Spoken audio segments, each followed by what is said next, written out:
शासन क्षय रोग के प्रति पूर्णतः सतर्कता बरतते उपाय योजना में लगा है।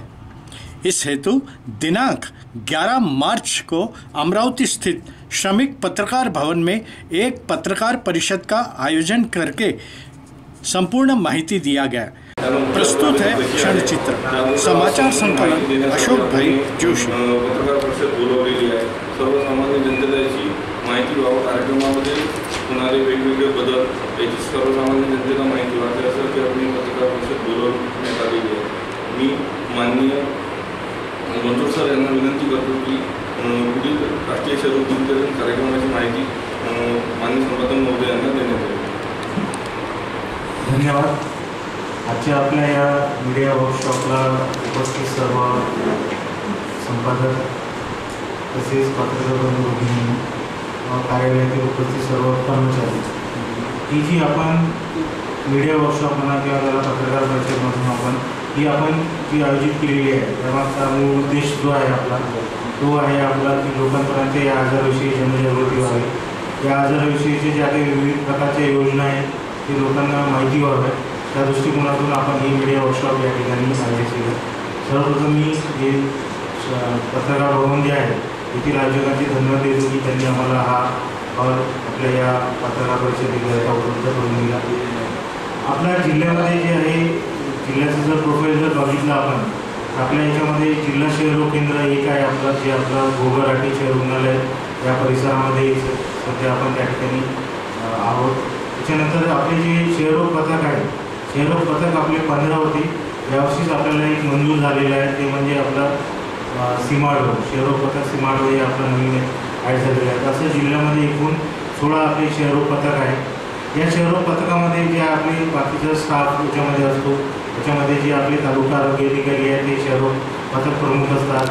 सोबतच आपले जे STS आहे सिनियर ट्रीटमेंट सुपरवायझर जे आपले वरिष्ठ औषधोपचार पर्यवेक्षक आहे ते आपले त्याच्यामध्ये असतात आणि सोबतच जे आपले STL आहेत म्हणजे सिनियर ट्रीटमेंट जे आपले लॅब सुपरवायझर आहे हे लॅब सुपरवायझर आपल्या याच्यामध्ये असतात।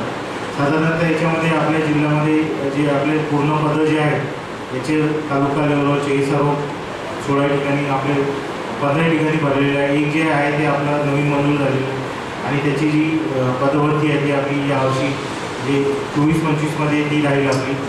आपल्या जिल्ह्यामध्ये जे आपल्या मायक्रोस्कोपी सेंटर आहे ज्याला म्हणतो आपण मान्यताप्राप्त सूक्ष्मदर्शी केंद्र आपल्या जिल्ह्यामध्ये एकूण हे 34 आहे। याच्यापैकी 34 पैकी जे मॅक्झिमम आहे ते आपले मेळघाट एरियामध्ये आहे। मेळघाट एरियामध्ये आपले या 34 पैकी 14 आहेत आणि उर्वरित जे आहे ते आपले गैर आदिवासी भागामध्ये आहे। आपल्या ज्या CBNAT मशीन आहे त्याच्यामध्ये आपण क्षयरोगाचं निदान चांगल्या प्रकारे करतो आणि एक चांगली नवीन पद्धत आहे ज्याच्यामध्ये आपण रुग्णाचं निदान करतो। आपल्या जिल्ह्यामध्ये 2 आहे, एक आपलं जिल्हा क्षयरोग केंद्र अमरावती या ठिकाणी आहे आणि दुसरं जे आहे आपलं उपजिल्हा रुग्णालय अचलपूर या ठिकाणी आपलं CBNAT मशीन आहे। CBNAT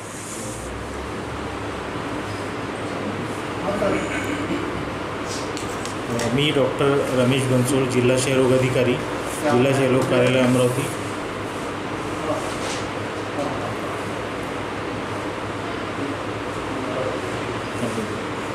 या ठिकाणी कार्यरत असून आज आपण जी मीडिया वर्कशॉप ठेवलेला आहे त्याच्यामध्ये लोकांमध्ये जे आहे क्षयरोग आजाराविषयी जनजागृती व लोकांना या आजाराविषयीचे जे बरीचशी माहिती आहे ते देण्याच्या दृष्टिकोनातून आपण ही मीडिया वर्कशॉप या ठिकाणी आयोजित केलेला आहे।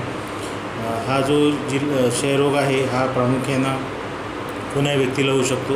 याच्यामध्ये जे आहे आपले बाकीचे जे अवयव आहे प्रामुख्यानं फुफ्फुस या अवयवाचा समावेश याच्यामध्ये होतो, परंतु इतर जे अवयव आहे शरीरामधले याचा पण अवयव याच्यामध्ये समावेश होतो। या आजाराचा जो प्रसार आहे हा प्रामुख्यानं थुंकी वाटेवर होतो। या आजाराचे जे चिन्ह लक्षण आहे याच्यामध्ये 2 आठवड्या कालावधीपेक्षा खोकला, ताप, भूक मंद होणे, त्याच्यानंतर बाकीचे जे आहेत बाकीचे पण लक्षणं याच्यामध्ये आपल्याला दिसून येतात। या योजनेची जी तपासणी आहे ही आपण एक्सरे किंवा आपण जे आपल्याकडे थुंकी नमुने आहेत याच्यामार्फत आपण याच्यामध्ये करतो। हा आजार